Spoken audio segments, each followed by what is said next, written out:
So many podcasts about this league, and you still haven't heard it all. It's Friends of Madison Fantasy with your friends Bergh and Schaal. Welcome back to Friends of Madison Fantasy.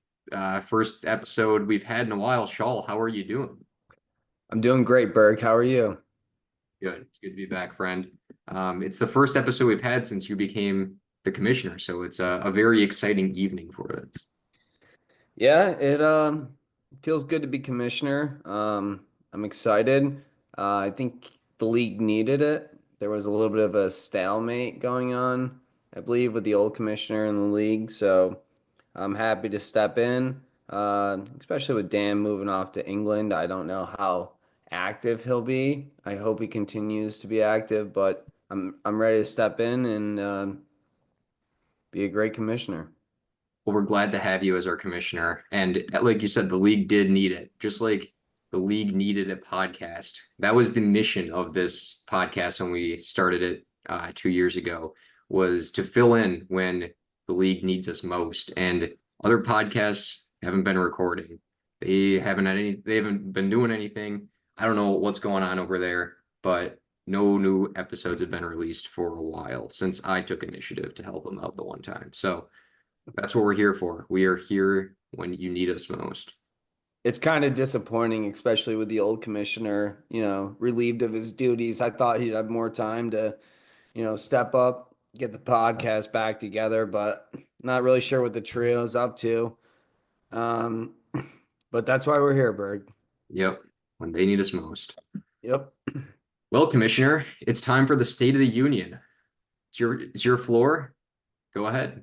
Thank you. League, I prepared a little speech for you. I would have liked to have done this when I've taken over, but I think this is the appropriate time. So thank you, Berg. Let me get my speech up here. Okay. Gentlemen of the league, it is with great excitement and a deep sense of responsibility that I step into the role of commissioner for our beloved fantasy football league. I want to take this time and opportunity to thank the previous commissioner for their efforts. Dan. However, it's time for a new era. An era where the voices of all the league members are heard and decisions are made with the best interests of the entire league in mind. I will not be a dictator, but a commissioner of the people. Under my leadership, we will move away from arbitrary rulings and one-sided decisions. My goal is to make this league more transparent, more competitive, but most importantly, more fun for everyone involved. But let me be clear. While I am the commissioner of the people, I also understand the need for strong leadership when the situation calls for it. As Teddy Roosevelt once said, we will speak softly, but carry a big stick. I will be open to your feedback, but I won't hesitate to lead with authority if necessary to ensure fairness and uphold the integrity of this league. Expect to see more open discussions, fair voting processes, and an ongoing commitment to fairness in all aspects of this league. Together, we'll elevate the excitement and camaraderie that makes fantasy football great. Here's to a thrilling season ahead, and may the best team win. Thank you. Thank you, Commissioner. That was amazing. Thanks, Berg. Well, I think we have a great league and great season ahead of us with you as our leader. Season's already 2 weeks in, though, so it's time for the first ever cooked goose meter. So this isn't a power ranking like we usually do on podcasts.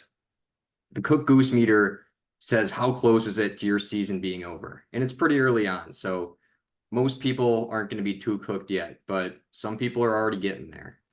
Schaal, how do you think your team ranks in this ranking? I think I'm probably raw to warm. We'll find I got out. an idea where Hebert is. Things might have changed today. We'll start with the raw teams. Cole, first of all, 2-0. Team's looking good. So nothing to worry about here. It doesn't mean things can't change, but for now, this season is not over. Schaal, you're still raw as well. You're Great to 1-1. You see. get the most points in the league. I'm giggly. Um, how do you feel about this? You still agree?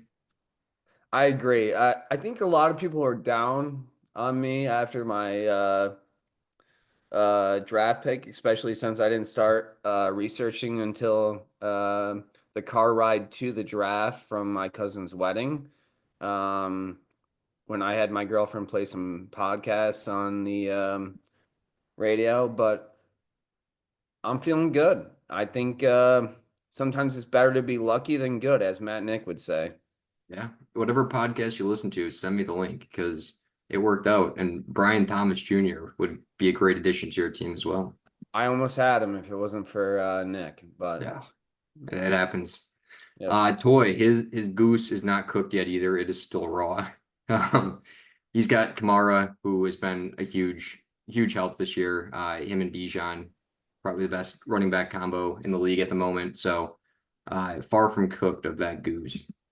Another raw goose would be Chris. Chris's team's looking pretty good to start. Would be better if he had used his third round pick for someone that he could start, but still looking pretty good for Chris. Now I'm in the warm category. I'm still number 1 in the power rankings, but I've had some injuries. So a couple players on my team haven't been playing. Some might not be playing this week. So things are starting to heat up a little bit for my goose. If things go south, it could be cooked soon, but I wouldn't say soon. It's still got a long ways to go, but it's a little hotter than some of the other geese.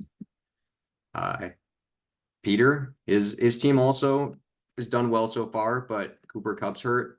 Tyreek doesn't have a quarterback anymore, so we'll see if that changes anything. So the goose is starting to heat up again. Jake also in this category.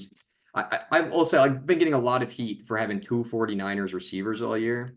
Jake's starting 3 Lions flex players this week. So if you got a problem with my roster, talk to Jake first.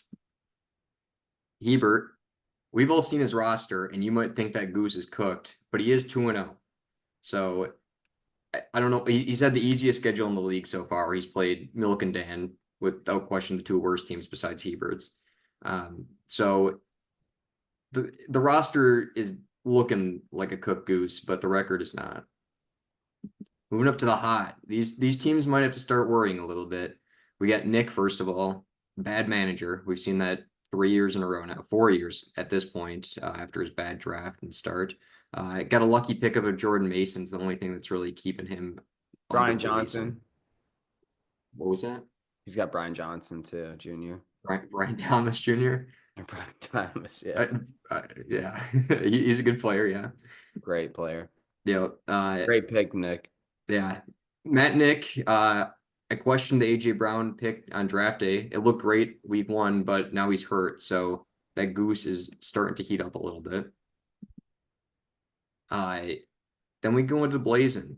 That's where we got Dan. Dan's had a rough start to him. He has said that his own goose has been cooked. But it's not fully cooked yet. We're still only 2 weeks into the season. Dan, as we saw today, can make some trades. And I'll say these rankings were made before any of today's trades. Yeah, that's a good point. Where would you put Dan after he fleeced Hebert? Stay tuned. Because we still got Milk. And Milk, the goose is almost cooked. He had such a good head start with the number 1 overall pick and Puka. And unfortunately for him, it hasn't worked out with the injury so far. But he also still has Cole Kmet on his roster when he's got Travis Kelce starting. So I don't know what he's doing there. There's a lot of questionable things. I think he has an open bench spot at the moment too. He could have made a lot more acquisitions today to try to save the season. He did make some, which I was glad to see. I think that was good for me to take some shots, but he could have taken more. It probably would help if he was part of the group me. Well, he's Yeah. back, and we're glad to Well, have him he back. is. He missed some time, which probably hurt him, but Yeah, yeah. I think you ooh, handled it very he's got well as our Amari commissioner. Cooper starting at wide receiver #1 spot. The goose is almost cooked. It's blazing right now. It's hot. It's real hot. And as you alluded to, there were some trades today, a few minor ones that aren't going to affect these rankings at all. But the one Dan Hebert one was the one that had a lot of people questioning Hebert's decision making. And so, and I also think it helped out Dan a lot. Like Dan, like many other teams, is in desperate need for a running back, just like Team Hebert is now. But Dan made a move to help him out. I think the goose got a little uncooked for Dan and got cooked up for Hebert. So after that trade, they both move into the hot Wow. category. So, Hebert. You've Yeah, been friends with him for a while, right?